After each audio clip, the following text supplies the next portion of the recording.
Tsunami. Vihan was born and brought up in a remote village of Chennai, Tamil Nadu. He lost his parents at 4 years old in an accident. Since then, he had been nurtured in uncle's shelter. He always missed the parental love and affection. He didn't get much motivation for study and left it after primary schooling. As he grew up roaming in village, helping uncle to some extent in his little tea shop, and getting scolded by auntie became his daily routine. At the age of 20, he reached his friend Sainath in Rameshwaram, leaving behind uncle and his family. Sainath was staying alone there in a small rented house in a backward area. He was working in a local factory. Vihan started staying with him in his house. Sai tried for Vihan's job in his factory itself, but there was no vacancy at that time. Searching a lot, Sai could manage a bus conductor job for Vihan. Vihan joined it. Both friends were living happily together. After a few months, Sai got a project offer and left for Mumbai. Vihan was left alone again. He decided to extend his shift till the last bus of the route and return home late so that loneliness would not trouble him. So, daily at around 12:30 a.m., he used to return home with his dinner packed and a pig of drink. Last trip would not be much crowded. Only a few passengers would return home that late night. Vihan found a lady would get the last bus daily from the end of the bridge, would sit in a corner and stare outside in the dark town. A visionless sight. Probably she would also be alone and depressed within. One day Vihan asked her, "Where are you coming from so late night?" The lady replied, "My job. I work here in a garment factory, evening shift." With time, Vihan came to know that she was Adrika, staying alone in a remote village named Dhanushkori. That time she used to work in a vegetable shop, and post-lunch she would come to this factory.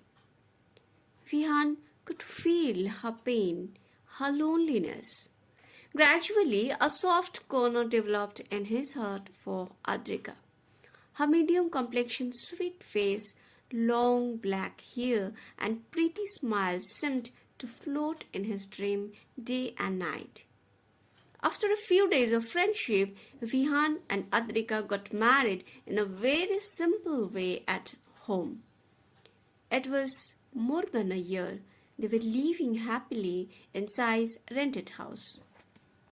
Vihan started coming home early. No more late night duty. Now the house would look neat and clean, everything arranged at its place. Vihan would enjoy homemade tasty food, love, care, and respect that he always looked for. With time, they had the little baby boy. Life was moving smooth and fast.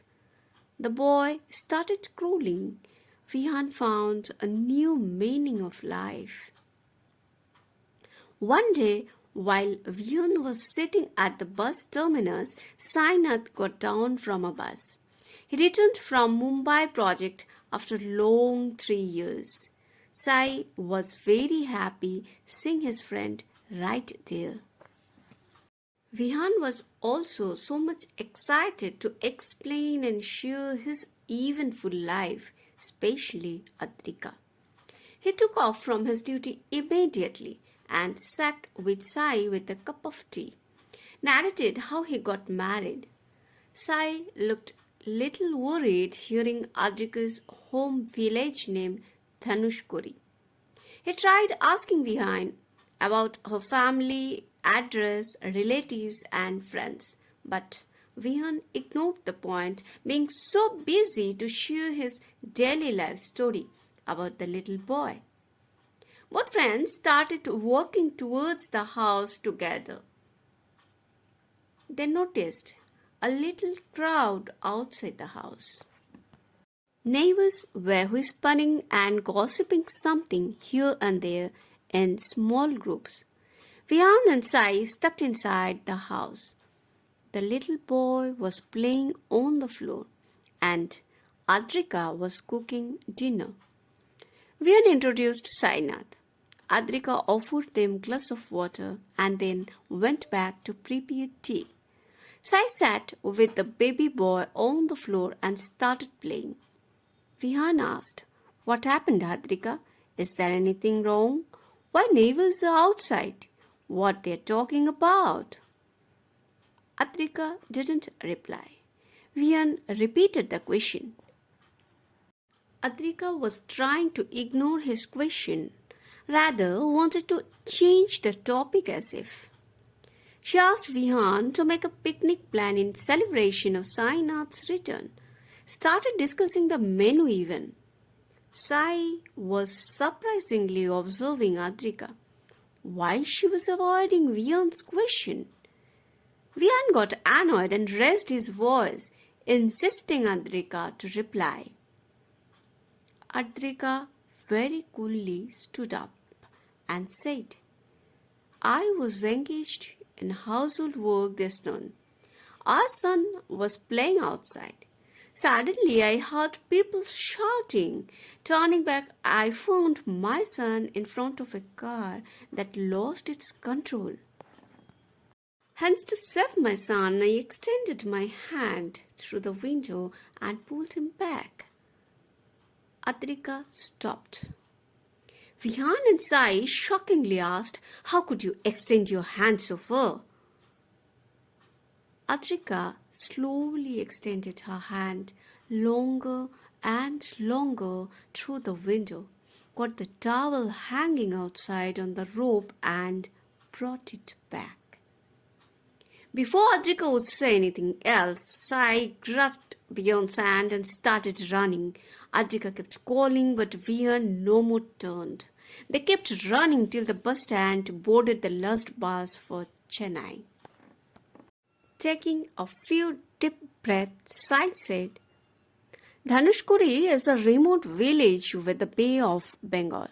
During 2004 tsunami, the whole area got flooded and people say that all villages swept away. People present there at that time could not save their lives, unfortunately. Henceforth, many abnormal incidents people now experience at late night and avoid those areas during night." So, do you realize that who is this Adrika? The story is written, presented and read by Srimati Mahua. All characters and ambience of the story is author's imagination. If it resembles with your experience, it's just a coincidence. If you like the story, please like, share and subscribe the channel to motivate the author to write more such stories. Thanks for watching.